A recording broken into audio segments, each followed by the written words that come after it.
So today we're looking at some of the most frequently asked questions that parents of children with autism are asking. So if your child is between the age of 8 and 20, and if they have autism, and if you're a parent and you're like, how do I support my child? This is for you. Okay, so what we're going to do is we're going to look at some of the Q&A, some of the questions that people have asked us recently, and look at some of the answers. The first one centers around friendship issues and how do we help our young person to handle the ups and downs of friendship issues and things not going to plan, because some of our young people, they really struggle to make friends. So when they start to have someone they can be friendly with, you don't want to have like a small disagreement be the end of that friendship or the end of that relationship. Not good. So let's look at that together.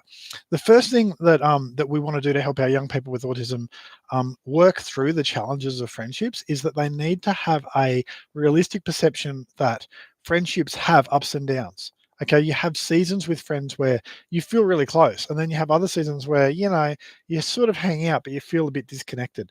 That's normal. That's to be expected. That's not a reason to end a friendship.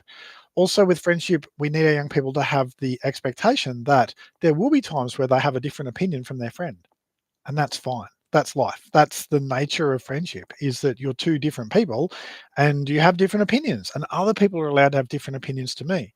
Even more than that, they can have different opinions to me on important topics, things that I hold dear. That's okay. Another expectation we need our young people to have with their friendships is that we can't be clingy. We can't be monopolizing someone as our friend. Okay, that sort of neediness will end a relationship eventually, probably sooner than later. So we need the expectation that there'll be times where my friend hangs out with me, and there'll be times where they don't hang out with me. They hang out with other people, and that's okay.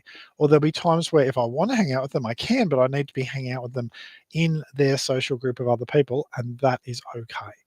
So setting our young people up with an expectation that is realistic of what friendships actually look like, instead of some idealized version of friendship which isn't even true, is a good start. Also, to help our young people to be able to handle the ups and downs of friendships and the ups and downs of disagreements, I would highly recommend that your son or daughter does a social skills course or social skills curriculum. And two examples of that would be, say, the Peers Social Skills course for teenagers and young adults, which is 14 different social skills broken down into formulas over 14 weeks, evidence-based. Or another great course for helping young people in primary school is the Secret Agent Society course. And that's, there's a lot of skills, I don't know how many, over about 9 weeks, that are systematically looking at how do I make friends, how do I keep friends, and how do I handle my emotions, so that my emotional regulation is strong. Because you can make friends, but if you then go and explode at your friends, or you can't handle your emotional regulation's just a bit up and down, and you're hurting your friends with your words or your actions, then you're not going to have friends in the long term. So those sort of social skills courses are great. So looking at how do I help my child handle disagreements and friendship issues, they need to have the understanding of what friendships is going to be. It's going to be up and down. It's going to be not perfect. They also need to have a number of friends, so they've got an option, so that if friend number one is, I'm not really getting on that well with them today, hang out with friend number two. Some of you as parents are like, I wish my son or daughter had even just one friend. But you know what? We start with one friend, we build more. Okay.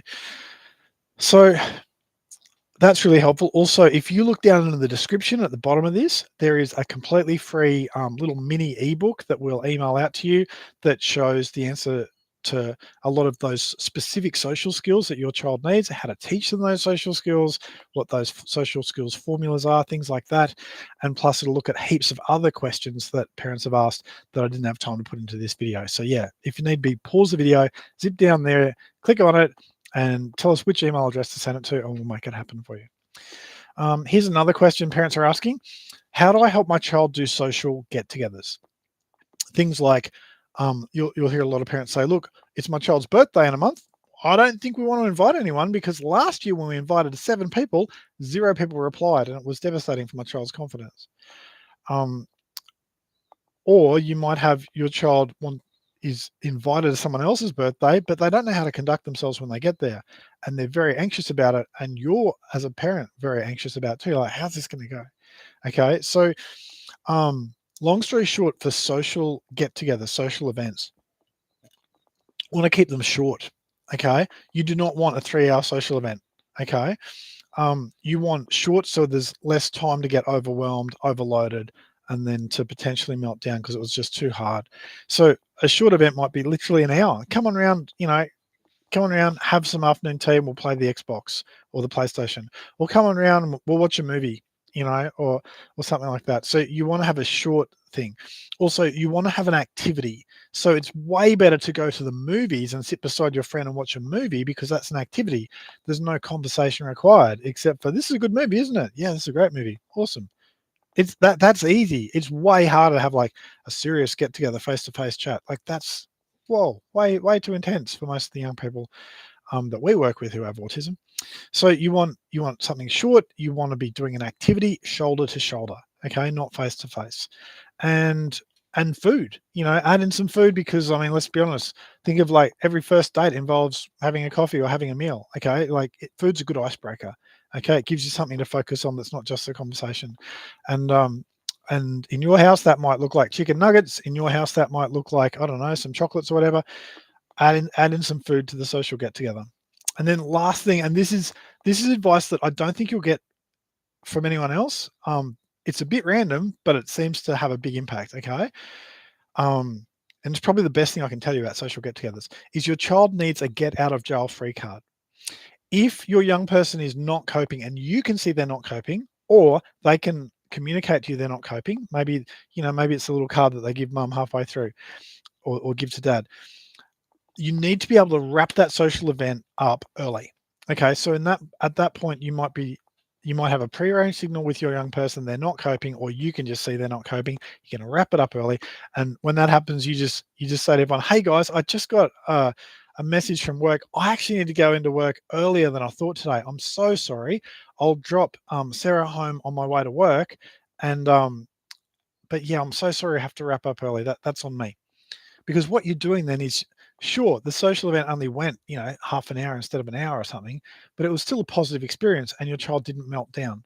And I call it the get out of jail free card, but basically it's just when you can see things aren't working to intervene. Okay. Another way you might intervene if you're not going to wrap up the social event is your child and you might have prearranged, if things aren't going so well on the Xbox, if people are getting a bit escalated because they're losing or whatever it is, then we're going to go and do something else instead, whether it's watch a cartoon or watch some YouTube or watch a movie or whatever. Again, you want something that's an experience that's not face to face, it's shoulder to shoulder. But if plan A is not working, switch to plan B. And we cannot just assume that our young person's going to magically do that when things aren't working because they're escalated. They're not in the best headspace for that. You or I, as parents, we need to do that. Again, if this sort of stuff is useful, look in the description below, grab the tips book, that book of tips for parents raising young people with autism, and give it out to everyone you know, because your child's teacher will benefit from it. The grandparents will benefit from it. It'll save you having the same conversation with relatives again and again. It'll make your life easy. And it took me about a week to write that, so please put it to good use. Okay. Another question that parents are asking a lot is, will my child ever have a job? Or I worry about the whether or not there'll be a job for my child. It's like, whoa, hold on. Let's step back a bit. That is actually just fear talking. Okay.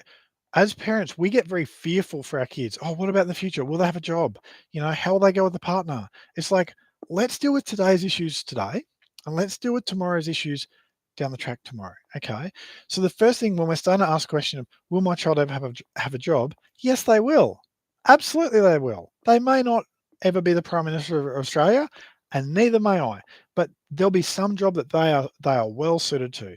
The main thing is they don't need job specific skills. They need broad general social skills, and they need emotional regulation skills. Because if you've got social skills and you've got emotional regulation skills, you can do a lot of jobs. Think of the sort of jobs that people have in shops. They're not all gifted, talented people at everything. They're just people who have social skills and the ability to handle their emotions at the time when they're serving you. Well, those are the broad skills that you want your young person to have. I hear a lot of parents saying, what do you have that's, like, because I work at Amazing Skills and we do have a job readiness sort of skills course, but it's like that is not as powerful in someone's life for getting a job as social skills. And the benefit of social skills is they help you at school, they help you with friends. So the world is bigger than just thinking job skills. The other thing when someone's like, "Oh, will my child ever have a job? Will they ever have a partner?" It's like, usually we start asking ourselves the big questions, the scary questions, and we start dwelling on those things because we got isolated as a parent. Now, no, that's not what the question is. The question is like, will they ever have a job? But what's actually under that question is the fear. Is everything going to be okay? So what happens is as parents, we get isolated and what look, we want help for our child. Many of us don't have a good support network of other parents, say with children with autism. So we find ourselves unable to just share what's going on in our world with everyone because some of them would run away. They'd be like, "What? That happens at your house a couple times a week? Oh my goodness, I'm going to keep my family away from you," sort of thing is what we're fearing that they would do. So we need a support network. We need other parents who have children with autism to be part of our world so we can share freely. Because there's some things that happen that you don't even want to tell your best friend because they'll blame you or they'll think you're silly or whatever, or they'll think you're a bad parent. You need a support network. If you don't have a support network at all, then let us know. We'll put you in touch with some people, or you could come to our completely free of charge, come to our parent encouragement evenings, and we just get together with a bunch of parents and we look at what's working in your family. Oh, that's cool. Maybe I can learn from that. They're a very encouraging thing. They're good fun. But yeah, will my child ever have a job? Don't get caught up in the rabbit hole of like the long distant future. Deal with the now. Okay. Another question parents ask is, how do I set my child up for adulthood? Well, again, that's similar to the last question. It's like, we don't want to be listening to fear talking. It's like, how do I set my child up for adulthood or for one day in the distant future? Um, long story short is emotional regulation skills, great. Social skills or friendship skills, great. Doesn't matter what your child faces in the future. If they've got those two sets of skills, they will succeed. Okay. Um, Another question parents asking, how do I protect my child? Let me have a look at it. How do I protect my child from nasty situations, from bullying, and from predators? Wow, what a question. Okay, so long story short is we can't protect our children from everything, especially once they get to an age where we're not exactly holding their hand anymore. It's different when your child's 8, you're in control of their environment, you're in control, well, in control of a lot of the time of their environment, you're in control of, what they're exposed to. When your child's 18, it's very different. And where parents get really worried with this is they worry about their son who's just starting an apprenticeship and he's hanging out with guys who are not exactly healthy role models. Or they worry about their daughter who's masking so much, and masking really is just presenting to the world what you think the world wants you to be. Okay, basically appeasing everyone, keeping everyone happy, staying in everyone's good books, never expressing what you think, always just being what you think they want you to be. Well, if you're a 19-year-old young lady and you're at the pub on a Friday night, that's not a good way to live life. Okay, so parents worry about that. So how do we protect our child from nasty situations, from bullying, and from predators? The first one is who are the people your young person is hanging around with? Whether they're 8 or 18, who are the people they're hanging around with? What influence can you as a parent use to insert into their life some positive role models? It might mean taking them to the Scouts group or the Girl Guides group or something like that to get some positive role models in there. It might mean deliberately removing them from something where they're exposed to some real toxicity. Okay. But you want to look at those social skills. Sorry, you want to look at the sort of people that they're around. So which social skills they're going to be copying and emulating. Another thing is like, what's your young person's support network? Because a young person who is very connected to a parent or a grandparent or, is being well mentored by people, they're less likely to be in nasty situations without help because they can always afterwards go back and talk to their mentor and be like, here's what I encountered. I didn't know what to do. And they've got someone to chat that through with. Okay. When it comes to bullying, you can't protect your child from bullying because seriously, you and I got bullied when we were at school. Okay, bullying is just part of life. What you can do though is you can equip your young person to be able to handle bullying when it happens, not if it happens, when it happens. So there are specific social skills that say are in the peers social skills course, peers for teens, peers for young adults, that are around what do I do when someone is being mean to me or rude to me, or when someone's gossiping about me. And you'll see very similar social skills in Secret Agent Society for primary school children. And basically, the idea is do not have a verbal wrestling match with a bully. You will not win. Okay, find me a young person with autism who will win that. That they're not built for that. The bully is experienced, they know what they're doing, they've got their own scripts. You can't win this one. They're asking you questions that no matter what you say, you will lose. So when the person is hassling you, the number one skill set that you're going to see on these evidence-based programs is to wrap the conversation up quickly and walk away. It's not just walk away, it's wrap it up. So if someone's like, "Oh, Michael, you're such an idiot," I don't just go and walk away. That's leaving all the social power with the bully. Instead, when someone says, "Oh, Michael, you're an idiot," I go, "I don't have time for this," and off I go. Or I say, "Whatever," and off I go. So there's a very specific formula for dealing um, with bullying. And I mean, that's just one of many that your child can learn. If you want to know more about that sort of stuff, grab the in the description below, click on the link, get that get those resources, because we cover that. We cover a lot of things. We want you to have it all. Okay. We worked really hard to make it for you. You may as well have it all. Another question parents ask us is will I really be able to make it as a parent? So the first thing to keep in mind is that all parents deal with self-doubt, constant, continual self-doubt. In fact, in my whole life, I've only ever met 2 parents who didn't think that they were doing a bad job.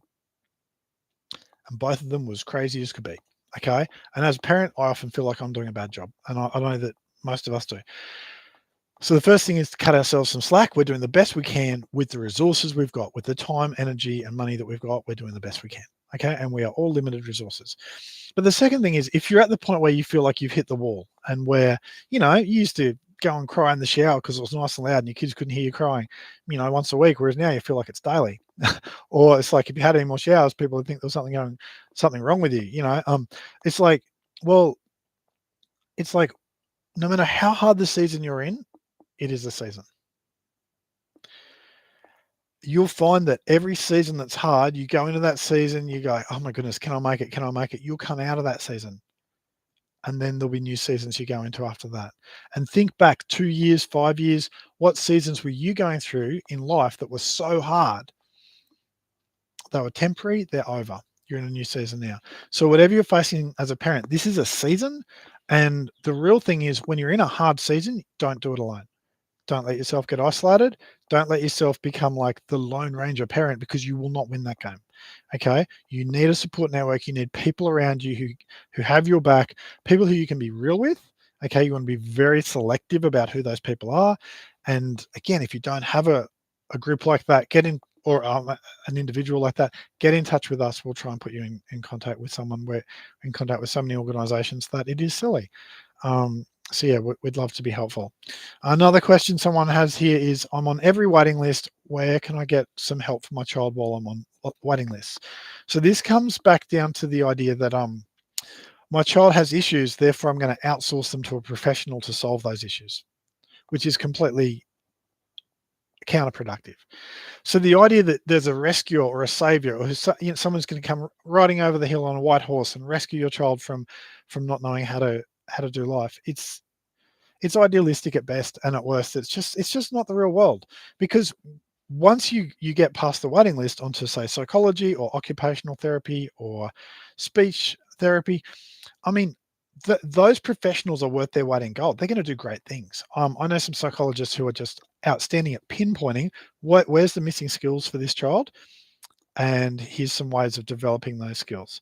The child may not always like going to their psychologist. In fact, I know very few who do, but very effective. I also know that if you can find even an average occupational therapist, they don't have to be a genius. An average occupational therapist is worth their weight in gold, because they'll help your child handle specific situations that are hard. Okay, so whatever the specific situations are that your child struggles with, whether it's getting to school in the morning, whether it's eating food that they don't normally eat, whatever it is, occupational therapists are just worth gold. But here's the thing. These guys, these experts, they're great, but they're going to see your child maybe once a fortnight. And they're not going to magically fix all your child's social skills. They're going to pinpoint and highlight where the next key areas are to develop. And they'll probably help you to develop that with your child, or they might refer you to, say, someone like us at Amazing Skills. That's if you're in Australia, amazingskills.com.au. If you're in the rest of the world, amazingskills.org. But they'll refer you on to someone else who can help you with those specific social skills. But they're not going to magically solve all your child's problems. So the idea people have is, well, oh, if we could only get off this waiting list, we'd get the help we need, everything would be perfect. It's going to take a lot of help over a long period of time from a lot of people with a lot of support. This is a long-term thing. And the other thing is, we always need to trust our parent intuition more than the experts anyway. The experts might know what works for a lot of children with autism or a lot of teens with autism, but you've met one person with autism, you've met one person with autism. Okay, how they do life will be very different from how someone else with autism does life. And they'll have different needs and different triggers and different goals and all that. So it's like, whatever the psychologist, speech therapist, occupational therapist says, you want to weigh that up and evaluate that using your own parent intuition. And a good speech therapist, psychologist, or occupational therapist is going to tap into your parent intuition anyway. Okay, I was chatting with a mum about a week ago who said, we went and we did all this psychology. We don't really know what came of it. It's like, well, why were they not communicating to you? I don't understand that. Like, that's not how psychology is supposed to work. But, long story short, we can't put all our hope and our dreams in the hands of the experts. It's going to take a lot of work from a number of people. And I even think even the social skills courses that we teach, they're magnificent. They get so many new skills available to young people, but a lot of them come with a lot of work from mum or dad to practice those skills at home. So it's not like there's some magic bullet that solves everything, or some magic rescuer in a white horse. This is a long-term thing, and it's going to take a lot of people's work together. And if you're on a waiting list, that's not ideal. But even when you get to the end of that waiting list, it's not necessarily the solution. Okay, the solution is going to come down pretty much every time to build your child's social skills, social resilience, knowing what social formulas to use in what social situations, and build your child's emotional regulation skills so that they can work with their emotions and not be thrown all around by emotions that are big and hard to handle. Okay, the long term is going to be those two solutions, with experts helping you to pinpoint things and hopefully get there a bit faster.